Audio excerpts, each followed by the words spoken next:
오늘 저는 여러분과 함께 바벨탑과 큰 성 바벨론이라는 제목을 가지고 은혜를 나누기로 합니다. 본문 말씀은 다니엘서 2장 31절에서 35절 그리고 7장 23절에서 27절이 되겠습니다. 홍수가 끝나고 나서 노아의 후손들은 함의 손자인 니무롯을 중심으로 해서 시날 땅에 정착하게 됩니다. 이 시날 땅은 티그리스와 유프라테스 강 사이에 있는 매우 비옥한 평지였습니다. 지금 이라크 남부에 해당이 된다고 합니다. 그들은 거기에서 정착을 하며 탑을 쌓게 됩니다. 그때 그들은 문명이 매우 발달했기 때문에 돌 대신에 규격화가 잘 된 벽돌을 사용하고 진흙 대신 역청을 사용하여서 엄청난 높이의 탑을 쌓게 됩니다. 지금으로 계산한다면 지금의 아파트 약 30층 아파트에 해당 그 이상 되는 그런 탑을 쌓았다고 합니다. 그들이 이야기를 하게 됩니다. 창세기 11장 4절입니다. 성읍과 탑을 건설하여 그 탑 꼭대기를 하늘에 닿게 하여 우리의 이름을 내고 온 주변에 흩어짐을 면하자 하였습니다. 한마디로 딱 들어보면 이것은 그들은 하나님과 겨루기를 좋아했던 것입니다. 하나님께서는 그들에게 나는 다시는 홍수를 내리지 않겠다. 여러 번 말씀하셨습니다. Never again, never again 하고 여러 번의 약속을 말씀하셨지만 그들은 하나님의 이런 약속을 믿지 않았습니다. 그래서 탑을 하늘에 닿게 높이 쌓으면 어떤 홍수에도 끄떡이 없다고 자신만만해했던 것입니다. 그래서 그들은 다시 한번 홍수가 온다 할지라도 우리는 끄떡 없을 것입니다 하고 하나님께 대들었던 것입니다. 그리고 그들은 뭐라고 했습니까? 하나님 이름 대신에 우리의 이름을 내자고 했던 것입니다. 또한 그들은 뭐라고 했습니까? 흩어짐을 면하자고 했습니다.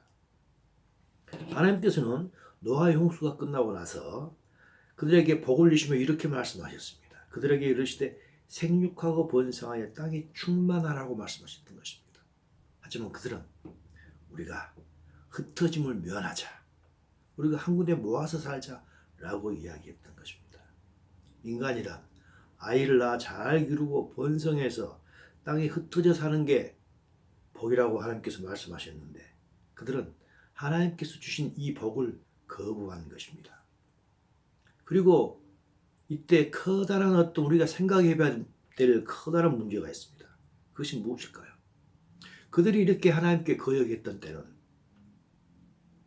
홍수 이후에 오직 3세대 3제너레이션밖에 지나지 않은 시간이었던 것입니다. 홍수가 일어나고 나서 얼마 시간이 되지 않아서 그들은 하나님께 이런 반역을 일으켰던 것입니다. 노아 시대가 있었고 함, 구스, 니무롯입니다. 그래서 노아를 빼고 나면 3세대밖에 안 지났던 것입니다. 그들은 이전에 이미 자기들의 부모나 조부모를 통해서 하나님이 어떠하신가를 다 이야기 들었던 것입니다. 그래서 그들은 하나님에 대한 기억이 아직도 생생한 것입니다. 하지만 그들은 하나님께 대한 그들의 반역은 그렇게도 빨리 진행이 되었던 것입니다. 그들은 하나님 앞에서 의인이었던 노아의 후손이었지만 그들은 여전히 아담과 하와를 유혹했던 뱀의 유혹에서 벗어나지 못했던 것입니다. 그리고 아담과 하와가 준 죄의 뿌리를 역시 벗어나지 못했던 것입니다.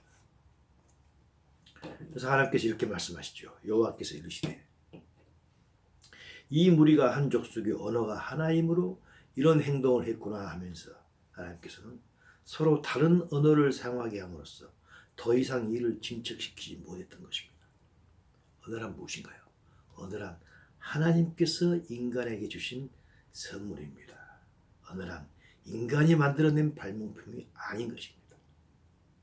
우리가 글로 쓰는 그런 문자는 인간이 고안해내었지만 말로 하는 verbal language는 하나님께서 각 민족에게 주신 고유한 선물이었던 것입니다. 어찌되었든 그들은 결국 바벨탑을 더 이상 쌓지 못하게 됩니다. 이 바벨탑은 그렇다면 무엇을 의미할까요? 그것은 사탄에 의해 인간에게 생긴 하나님의 불신이며 하나님에 대한 배신입니다. 하나님과 겨루기를 좋아하는 것입니다. 피조물인 인간이 조물주이신 하나님의 자리를 차지하려고 하는 교만한 마음인 것입니다. 하나님 자리를 넘보았던 천사장 루시퍼의 탐욕과 동일한 것입니다. 따라서 바벨탑 사건은 하나님과 동등한 위치를 넘보았던 선악과 사건과 본질상으로 동일한 것입니다. 바벨탑 사건은 한마디로 한다면 하나님을 무시하는 인간의 철저한 인본주의를 보여주는 것이죠. 아담과 하와에게 다가갔던 그 뱀은 노아의 후손 중에서 특히 함의 후손에게 설을 뻗쳤던 것입니다. 그 이후로도 뱀은 계속해서 우리 인간들을 유혹합니다. 그래서 비록 물리적인 바벨탑은 무너졌지만 영적인 바벨탑은 인간의 마음속에서 계속해서 커져가고 있던 것입니다. 사탄은 계속하여서 지속적으로 인간을 통하여 하나님께 대적하려는 자기의 꿈을 이루기 위해서 끊임없이 최선의 노력을 다하고 있었던 것입니다. 예수님 대신에 예수님을 본뜬 적그리스도를 따르도록 유혹합니다. 예수님보다 적그리스도가 더 매력적으로 보이도록 합니다.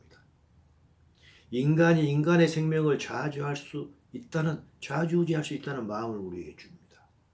그리고 평등이라는 그런 기치 아래서 하나님께서 정하신 남녀의 구별을 없이 한다는 마음을 갖고 있게 됩니다. 요즘 LGBT라는 단어가 있지 않습니까? 레즈비안, 게이, 바이섹슈얼리즘, 트랜스젠더리즘입니다. 그리고 하나님 없이도 이 세상을 잘 살 수 있다는 마음, 그리고 심지어는 인간이 이 세상을 천국으로 만들 수 있다는 그런 영적 바벨탑이 수천 년 동안 이어와서 이제는 큰 성 바벨론이 된 것입니다. 이 큰 성 바벨론이 적그리스도의 종교적인 왕국인 것입니다.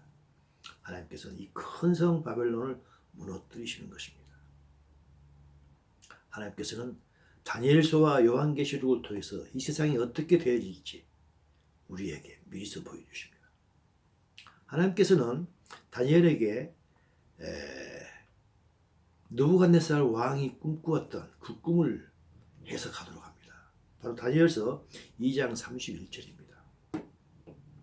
왕이 한 큰 신상을 보셨나이다. 그 신상이 왕의 앞에 섰는데 크고 광채가 매우 찬란하며 그 모양이 심히 두렵다고 합니다. 맨 먼저는 무엇이 나타납니까? 금으로 생겨진 머리가 나타납니다. 그것은 바벨론 왕국을 의미하는 것이죠. 그 다음에는 은으로 생긴 가슴과 양팔이 보입니다. 그것은 메대와 페르시아입니다. 그 다음으로는 동으로 만들어진 배와 넓적다리가 생깁니다. 그것은 뭔가요? 그것은 그리스입니다. 그 다음에 또 하나가 나타납니다. 그것은 철로 된 두 종아리입니다. 두 종아리입니다. 그것은 로마를 나타냅니다. 두 종아리이기 때문에 하나는 동로마, 하나는 소로마인 것입니다. 매우 강한 로마를 보여주고 있습니다. 우리들은 이 나라들에 대해서 잘 알고 있습니다. 이 나라들은 과거에 이미 존재했기 때문입니다. 앞으로 이루어질 나라가 두 가지가 남아 있습니다. 그리고 하나는 드디어 18가락 시대입니다. 그게 적그리스도 왕국입니다. 적그리스도 왕국이 세워지고 나면은 하나님께서 이 땅 위에 그리스도 예수의 나라를 세우실 것입니다. 이것이 저희가 관심을 갖고 있는 그 분야 아니겠습니까? 먼저 순서대로 적그리스도의 나라부터 말씀을 드리도록 하겠습니다. 적그리스도의 왕국은 방금 말씀드렸던 대로 철과 진흙으로 된 18가락입니다. 흔히 말하는 18가락 시대로 갑니다. 그리고 그 나라는, 적그리스도의 나라는 두 짐승을 통하여 세워지게 됩니다. 그 첫째 짐승은 정치적인 짐승, 즉 정치적인 적그리스도입니다. 요즘 이야기하고 있는 세계 단일 정부의 수장이며 글로벌리스트의 수장이 될 것입니다. 또 하나는 첫째가 정치적인 짐승이라면 두 번째는 종교적인 짐승입니다. 먼저 정치적인 짐승에 대해서 우리를 이야기를 하도록 하겠습니다. 다니엘서 7장 24절입니다. 그 뿔은 그 나라에서 나라를 열 왕이요, 열 발가락 시대를 이야기하고 있는 것입니다. 열 왕입니다. 그 중에서 하나가 일어난다고 했습니다. 하나가 일어납니다. 그 하나는 어디서 일어납니까? 그 나라에서 일어납니다. 그 나라는 어딘가요? 바로 로마 나라인 것입니다. 그래서 세계 단일 정부의 수장, 소위 말하는 정치적인 적 그리스도는 로마 또는 유럽에서 나타나게 될 것입니다. 바로 이것이 정치적인 그리스도인 것입니다. 그 다음에 이 말씀을, 이건 다니엘서에 있는 말씀인데 요한계시록을 통해서 하나님께서 우리에게 다시 한번 말씀해 주십니다. 계시록 13장 1절입니다. 내가 보니 바다에서 한 짐승이 나오는데 이 한 짐승이 아까 말했던 한 왕입니다. 한 뿔인 것입니다. 뿔이 열이요 머리가 일곱이라. 그 뿔에는 열 왕관이 있고 그 머리에는 신성모독하는 이름들이 있더라. 그 정치적인 적그리스도는 소위 말하는 세계 단일 정부의 수장, 글로벌 레시티의 수장은 하나님의 이름을 온전하게 모독하는 그런 자인 것입니다. 이게 적그리스도인 것입니다. 아직 우리는 누군지를 정확히는 알 수가 없습니다. 하지만 곧 드러날 것입니다. 그런데 그게 왜 적그리스도일까요? 그는 무슨 일을 하길래 우리가 적그리스도, 예수님을, 그리스도를 안티하는 적그리스도라고 할까요? 그는 자신이 신세계 질서, 뉴월드 워드를 통해서 이 세상을 천국으로 만든다고 합니다. 지금의 과학기술이나 또는 정보통신을 이용해서 이 세상을 천국으로 만든다고 합니다. 천국은 누가 만들 수 있습니까? 오직 하나님만이 만들 수 있습니다. 하지만 이 사람은 자기가 만든다고 합니다. 그리고 또한 그들은 인간의 수명을 한없이 연장시킨다고 합니다. 영생을 준다는 것입니다. 영생 누구가 줄 수 있나요? 하나님만이 줄 수 있는 것입니다. 그리고 또한 그들은 인간을 냉동 보관시켜서 필요할 때 다시 태어난다고 합니다. 무엇인가요? 바로 부활입니다. 창조주이시고 구원자이신 여호와 하나님께서만이 할 수 있는 영생과 부활과 천국을 자기들이 갖다 줄 수 있다고 말하는 것입니다. 그래서 그들은 하나님이 필요 없다는 것입니다. 그래서 이들이 바로 적그리스도인 것입니다. 안티크리스트란 예수님을 against 정반대로 나타나기도 하지만 때로는 예수님을 모방하고 위조해서 자기들이 마치 예수인 양 해서 참 예수인 예수님께 나아가지 못하도록 하는 것입니다. 데살로니가 전서 5장 3절을 보면 그들이 이렇게 이야기합니다. 그들이 평안하다 안전하다 합니다. 왜 평안하다 안전하다 할 수 있을까요? 그들은 세계를 단일 정부로 통합을 시킵니다. 그렇기 때문에 이 세상에는 더 이상 나라와 나라 간의 전쟁이 없다는 것입니다. 평안하다는 것입니다. 그리고 안전하고 안식을 준다는 것입니다. 생명공학이나 정보기술의 발달로, 그래서 그들은 온전한 평강이 아닌 평강을 위장한 속임수를 우리에게 주는 것입니다. 왜 그럴까요? 그들이 비록 우리에게 영생을 주고 생명을 오래 연장시키고 사람을 다시 태어나게 한다 할지라도 그것은 인간의 껍데기에 불과한 육체의 생명을 연장시킬 수 있는 것입니다. 하지만 그들은 결코 생명을 탄생시킬 수는 없습니다. 인간의 과학은 생명을 본뜰 수는 있지만 어떤 생명도 만들 수는 없는 것입니다. 우리는 비행기를 만들 수 있습니다. 드론을 만들어서 하늘을 띄울 수 있습니다. 하지만 우리 인간은 아무리 기술이 발달됐다 할지라도 모기나 파리 한 마리 만들지 못합니다. 인간은 잠수함을 만들 수 있습니다. 하지만 어떤 물고기 한 마리도 만들 수는 없는 것입니다. 유전자를 이용해서 조작을 할 수 있지만 생명을 탄생시킬 수는 없는 것입니다. 왜냐하면 생명은 하나님께 속하기 때문입니다. 그리고 또 중요한 게 또 하나가 있습니다. 어쩌면 이것이 더 중요할지도 모릅니다. 과학은 인간의 죽어버린 영은 다시 살려낼 수 없는 것입니다. 어떤 생명공학으로도 인간의 죽은 영을 살려낼 수 없는 것입니다. 우리 인간의 죽은 영을 살려낼 수 있는 분, 소위 말해서 영의 구원을 이룰 수 있는 분, 영의 중생을 이룰 수 있는 분, 영이 거듭나게 할 수 있는 분은 오직 여호와 하나님뿐 아니겠습니까? 바로 에베소서에서 사도 바울이 이야기하고 있습니다. 긍휼이 풍성한 하나님께서 우리를 사랑하신 그 큰 사랑을 인하여 허물로 죽은 우리를 그리스도와 함께 살리셨고 너희는 은혜로 구원을 받은 것이라 하겠습니다. 우리가 허물로 죽었었습니다. 과거에. 근데 살아났습니다. 그때 우리가 허물로 죽었다가 살아난 건 뭘 의미하나? 뭘 이야기하는 거예요? 우리의 영을 이야기하는 것입니다. 우리의 영이 죽었다가 살아났고 그래서 우리의 영의 구원은 하나님의 은혜인 것입니다. 하지만 그 영의 구원을 영이 거듭나게 하는 것은 어떤 생명과학으로도 할 수 없는 것입니다. 따라서 영이 거듭나지 못한 상태에서 우리가 영생과 부활을 한다 했을 때 그것이 과연 천국일까요? 천국이 아닌 지옥인 것입니다. 따라서 그들이 주장하는 평화, 안식, 영생, 부활, 천국 모두 이것은 가짜인 것입니다. 그럴듯하지만 사실이 아닌 것입니다. 진실이 아니고 진리가 아닌 것입니다. 이 적그리스도는 처음에는 평화를 외치며 전 세계의 평화의 사도로 나타납니다. 계시록 6장 2절입니다. 내가 보니 흰 말이 있는데 그 탄자가 활을 가졌고 면류관을 받고 나아가서 이기고 또 이기려고 하더라. 이 적그리스도를 이야기하는데 이 적그리스도가 흰 말을 탔다는 것입니다. 예수님께서 지상 재림하실 때 흰 말을 타고 성도들과 함께 내려오십니다. 이 예수님을 본딴 것입니다.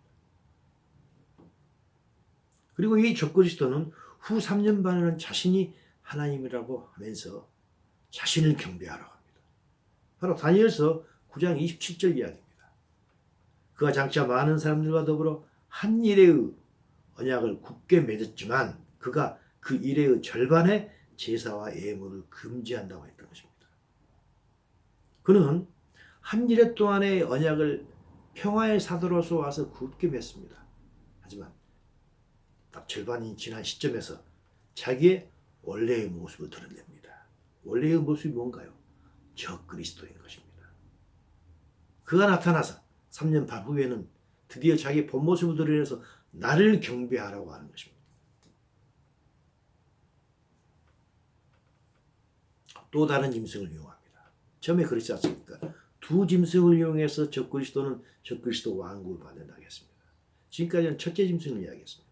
이 첫 번째 짐승은 정치적인 적그리스도이며 세계 단일 정부의 수장이라고 이야기했습니다.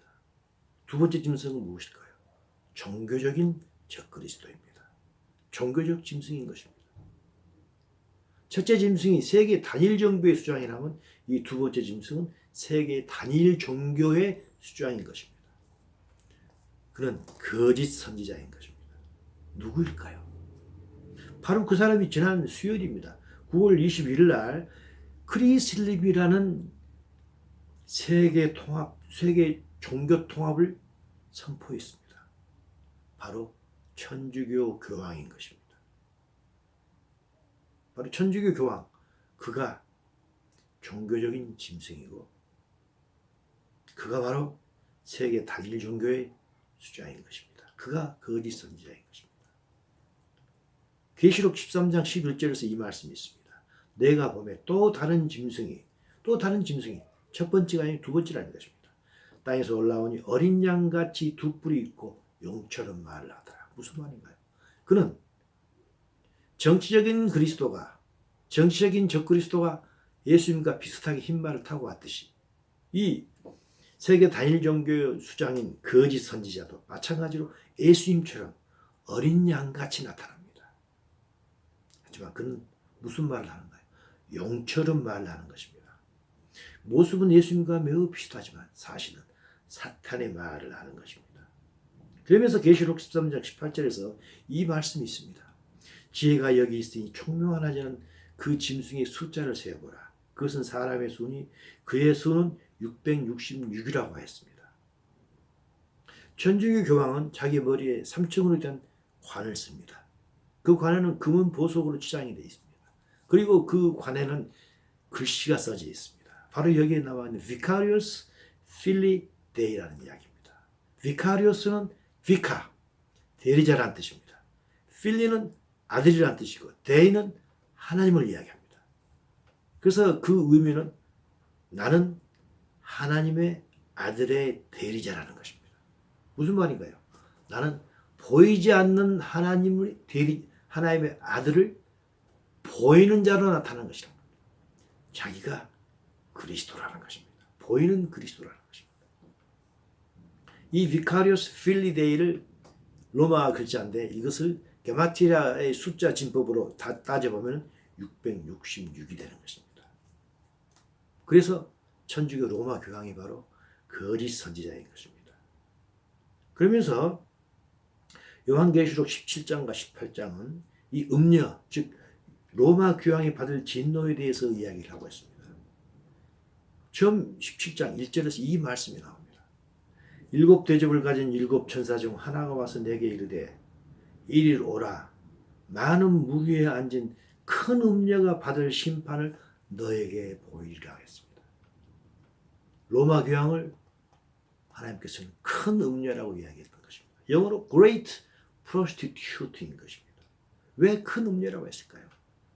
그는 예수님을 구원자라고 하면서도 사실은 수많은 우상을 섬기고 있습니다.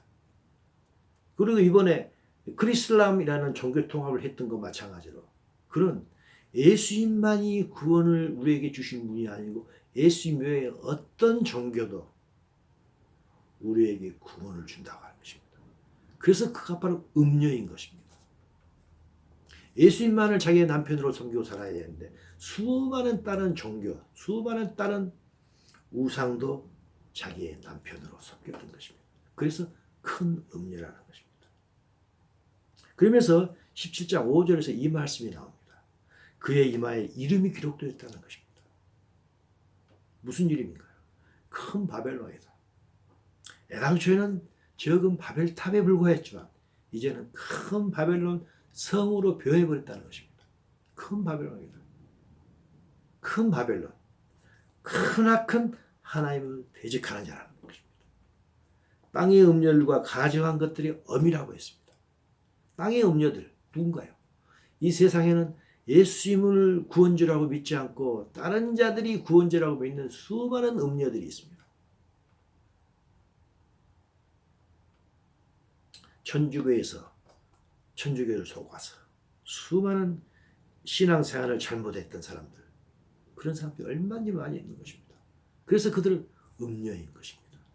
음녀인, 어미가 바로 천주교 교황인 것입니다. 그리고 그는 또한 가증한 것들이 어미입니다. 로마 교황은 수많은 사탄의 교리, 인본주의 교리를 가지고 있습니다.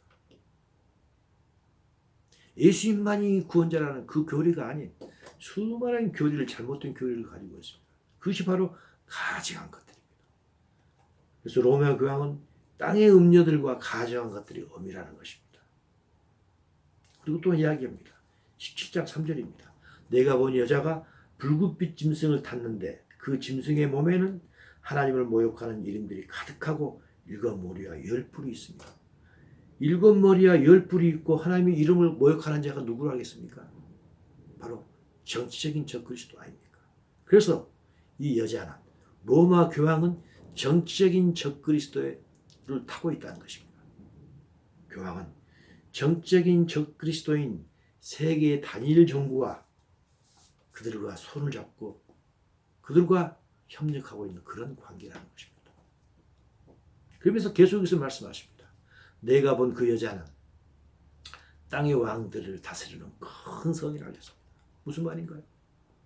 요즘 보면 할 수 있지 않습니까? 교황에게 모든 정치 지도자들이 나와서 교황 한번 만나서 악수하려고 합니다. 머리를 조아립니다.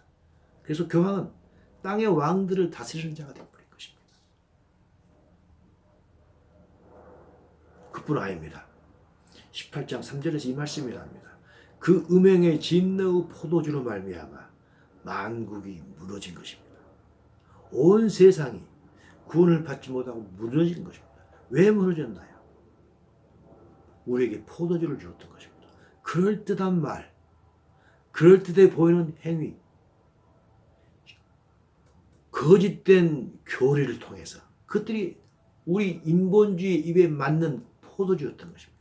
하지만 그것은 음행의 진노의 포도주였던 것입니다. 그 많은 음행의 진노의 포도주를 먹고 사람들이 많이 무너졌던 것입니다. 천주교로 말미암아 수많은 사람들의 신앙이 예수님이 아닌 마리아를 행했고 믿음이 아닌 행위로 구원받는다는 인본주의 신앙으로 변질됐던 것입니다. 말씀보다는 의식을 중요시 여김으로 말미암아 천주교는 신앙의 본질을 흐려버렸던 것입니다. 그렇지만 수많은 사람들이 그들의 말을 듣고 결국 무너지고 말았던 것입니다. 그래서 결국 18장 2절에서 이 말씀이 나오는 것입니다. 힘찬 음성으로 외쳐 이르되 무너졌도다 무너졌도다 큰 성 바벨론이여 하는 것입니다. 천주교는 무너지고 무너질 것입니다. 왜 그렇습니까? 귀신의 처소와 각종 더러운 영이 모이는 곳과 각종 더럽고 가증한 새들이 모이는 곳이 되어버린 것입니다.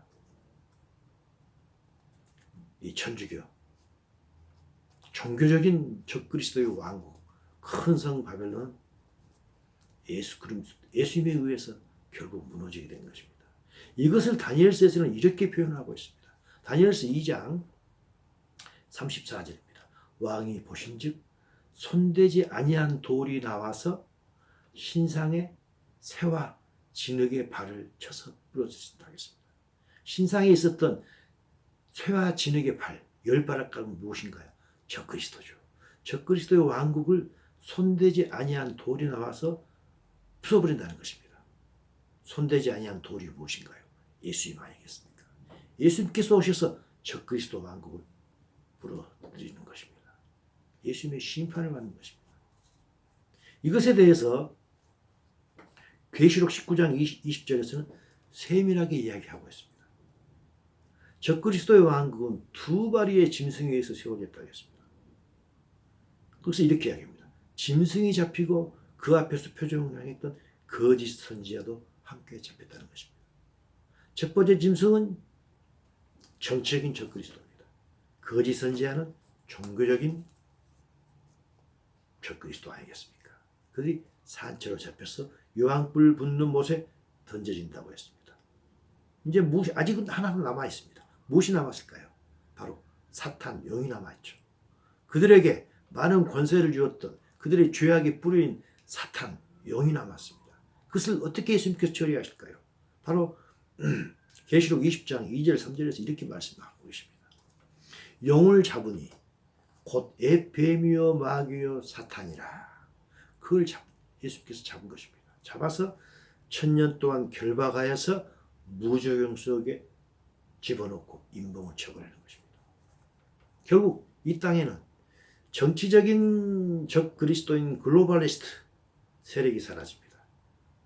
종교적인 적그리스도인 거짓 선지자 로마 교황이 또 불못에 던졌습니다.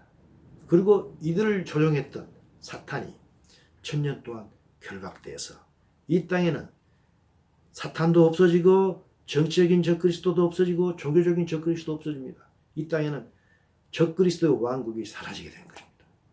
결국 어떻게 될까요? 무엇이 남을까요? 예수께서 이 땅에 오셔가지고 천년 왕국이 이루어지는 것입니다. 적그리스도의 왕국은 7년 동안 이 세상에 존재합니다. 하지만 천년 왕국은 이 땅에서 1000년 동안 존재하게 됩니다. 이 천년 왕국이 바로 예수님을 믿었던 성도가 예수님과 함께 공동왕으로서 다스릴 커다란 상급인 것입니다. 다니엘서 7장 27절에서는 이렇게 표현을 하고 있습니다. 나라와 권세와 온 천하 나라들의 위세가 지극히 높으신 이의 거룩한 백성에게 붙임받았다 하겠습니다. 성도들에게 모든 권세가 주어진다는 것입니다. 이것이 바로 천년 왕국입니다. 그러면서 계시록 18장 4절에서 이 말씀하십니다.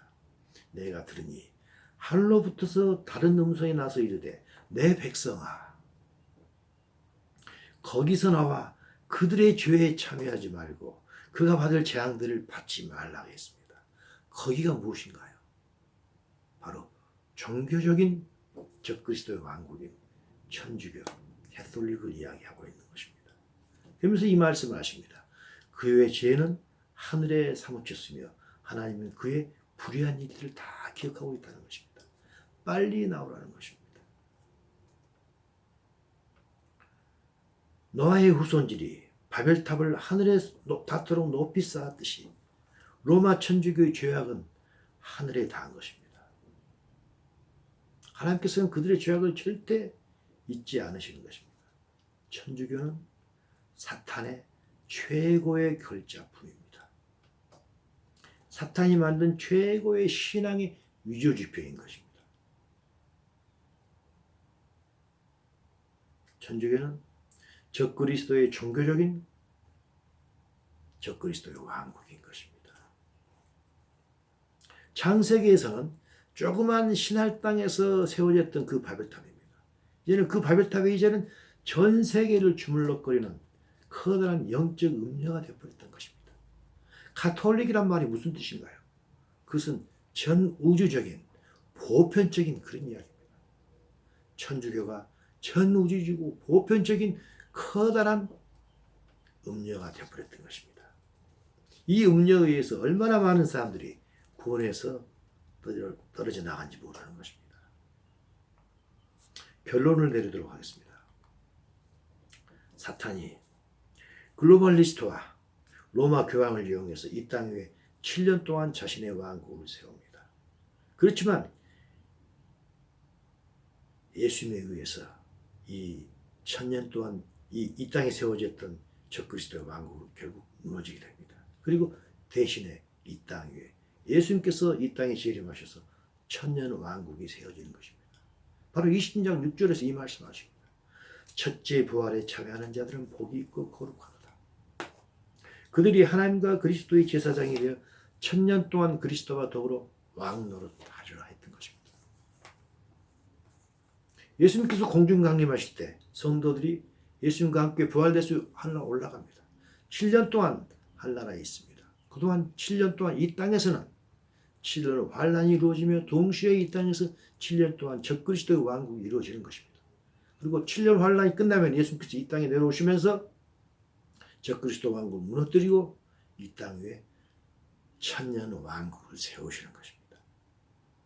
그리고 이 1000년 왕국이 세워진 다음에는 무슨 일이 벌어지나요? 계시록 21장 2절입니다. 내가 보매 1000년이 지나고 나섭니다. 1000년이 지나고 나면 거룩한 성 새 예루살렘이 하나님께로부터 하늘에서 내려오니 그 준비한 것이 신부와 남편을 위하여 단장한 것 같더라. 정말 아름다운 새하늘과 새 땅에 하나님 나라가 세워지는 것입니다. 이것이 하나님의 계획인 것입니다. 하나님을 아버지로 섬기고 예수님을 구주로 믿는 자는 천년 왕국과 새하늘과 새 땅에서 하나님과 함께 영원히 살 것입니다. 이것이 세상을 향하신 하나님의 계획이며 하나님의 지혜인 것입니다. 그리고 이 계획은 반드시 이루어질 것입니다. 여러분의 소망은 어디에 있습니까? 이 땅에서 떵떵거리며 사는 게 여러분의 소망입니까? 이 땅에서 살아가는 여러분들은 무엇을 소망하며 이 땅을 살아가고 있습니까? 이 땅에서 떵떵거리게 살면 물론 소중합니다. 어느 누구에게도 이 땅에 있는 건 다 필요합니다. 하지만 이 땅의 것을 탐욕적으로 사랑한다면 어떻게 될까요? 사도 요한 1서 2장 15절을 통해서 이렇게 이야기합니다. 이 세상이나 세상에 있는 것들을 사랑하지 말라. 누구든지 세상을 사랑하면 아버지의 사랑이 그 안에 있지 않다고 했습니다. 무슨 말인가요? 누구든지 이 세상을 너무 탐욕적으로 사랑한다면 하나님 아버지를 사랑하는 사람 여력이 없다는 것입니다. 왜 그럴까요? 하나님 아버지께서 우리에게 원하시는 것과 이 세상이 원하는 것은 서로 반대인 것입니다. 서로 반대이기 때문에 우리가 이 세상 것을 만족하며 살아간다면 우리는 하나님을 만족시키며 살아갈 수가 없다는 것입니다. 그래서 사도 바울은 우리에게 무엇을 하며 살아가라고 합니까? 바로 고린도후서 4장 18절입니다. 우리가 주목하는 것은 보이는 것이 아니요 보이지 않는 것이니 보이는 것은 잠깐이요 보이지 않는 것은 영원하다고 했습니다. 우리가 주목한다 했습니다. 자, 영어로 했습니다. We fix our eyes입니다. 우리의 눈을 어디에 주목하는가 합니다. 어디에 고정시키는가 합니다. Not on what is seen. 보이는 것에 고정시키지 말고 but on what is unseen입니다. 보이지 않는 것에 우리의 시선을 고정하면서 세상을 살아가자는 것입니다. 왜냐하면 for what is seen. 보이는 것은 temporary. 보이는 것은 일시적인 것입니다. 하지만 but what is unseen is eternal. 보이지 않는 것은 영원하기 때문이라는 것입니다. 그렇다면 보이는 것은 무엇인가요? 보이는 것이 이 땅입니다. 이 세상입니다. 이 세상은 잠시 잠깐 있다 사라질 것입니다. 보이지 않는 것은 무엇인가요? 그것은 천년왕국이면서 새하늘과 새 땅입니다. 천년왕국이 언제 이루어질까요? 천년왕국이 아주 먼 미래에 이루어질까요? 아니면 금방 이루어질까요? 이 메시지를 듣는 분들 깊이 생각해 보시기 바랍니다. 천년왕국은 예수님 재림하시고 나서 곧 이루어질 것입니다. 예수님은 언제 이 땅에 재림하시나요? 예수님께서는 공중 강림하시고 난 후에 7년 후에 이 땅에 재림하십니다. 따라서 천년왕국은 예수님께서 공중 강림하신 후에 7년 있으면 이루어질 것입니다. 그렇다면 예수님의 공중 강림은 언제 나타날까요? 예수님을 믿든 안 믿든 수많은 사람들이 지금이 말세지말이라고 이야기합니다. 예수님 언제 오실지는 아무도 모릅니다. 하지만 그리 오랜 세월이 지나지 않아서 예수님이 이 땅에 오실 것입니다. 우리 모두들 이 땅에 살아가고 있습니다. 이 땅의 삶도 매우 소중합니다. 하지만 더 소중한 것, 우리의 눈을 고정시키면서 바라봐야 될 것은 천년왕국인 것입니다. 이 메시지 듣는 모두들, 이 메시지를 들으시는 모든 여러분들 곰곰이 생각하면서 우리가 무엇에 우리의 눈을 고정시키며 살아야 될지 많은 것을 생각하는 그런 복되고 지혜로운 자들이 되기를 간절히 바랍니다.